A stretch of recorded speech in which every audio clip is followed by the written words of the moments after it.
Idúcich, že kam ide. Ahoj, devčina, kam ideš? Dobrý deň, idem do kostola na svätú liturgiu. Môžeš nám povedať, z čoho si mala na štedrý večer najväčšiu radosť? Štedrý večer o 18. hodine sme sa všetci, celá rodina, zišli pri slávnostne prestretom vianočnom stole. Otec prečítal z Evanjelia sväté narodení Pána Ježiša. Potom sme sa celá rodina pomodlili a navečerali. Po večeri sme sa všetci presunuli do obývačky a otvorili si svoje vianočné balíčky. Ja som dostala novú harmoniku. Doteraz som hrávala iba na požičanej. Mala som z nej obrovskú radosť. Hneď som na nej začala hrať, potom sa pridali aj rodičia a súrodenci a takto sme sa bavili až do polnočnej svätej liturgii. Tu ste teda mali naozaj prekrásne Vianoce. Teším sa aj teraz z toho, že ideš do kostola. Áno, teším sa. Aj rada veľmi čítam čítania, ale teraz je toho chodenie do kostola až príliš veľa. Zavedím tým kamarátom, ktorí chodia cez prázdniny s rodičmi na chatu, lyžovať sa a sánkovať. Prepáč, ale ešte si mi nepovedala svoje meno. Keď som dobrá, volajú ma Zuzička. Zuzka, ďakujem ti za rozhovor. V kostole pozorne sleduj všetko, čo sa tam robí. Uvažuj nad tým a iste sa ti podarí pochopiť, že tam získať viac pre život časný i večný, ako tvoji neveriaci kamaráti na horách. Maj sa dobre. A tak. Prvá chodí do kostola len na...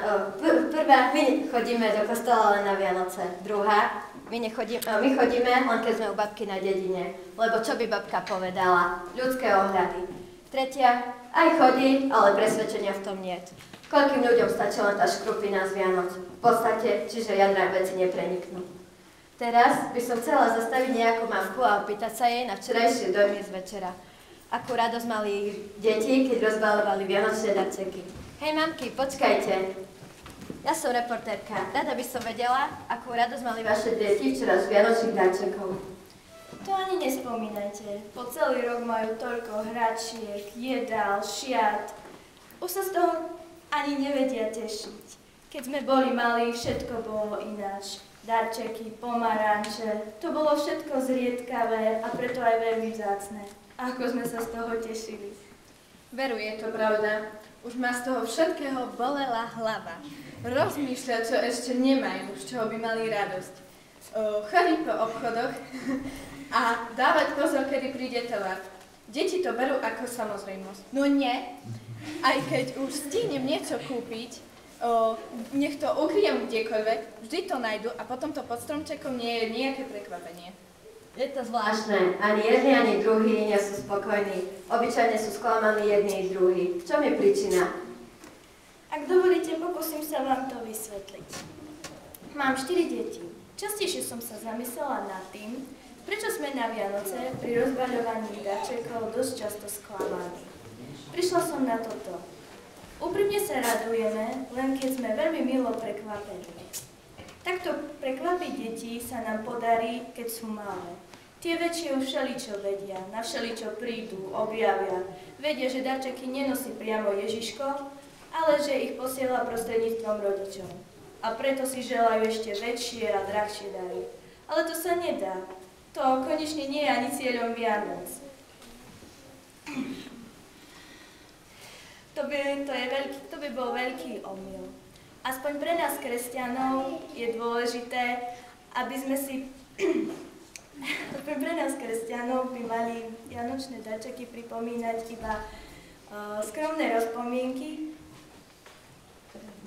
ktoré nám majú pripomínať to najväčšie prekvapenie, ktoré si pre nás pripravil sám Boh na prvé Vianoce.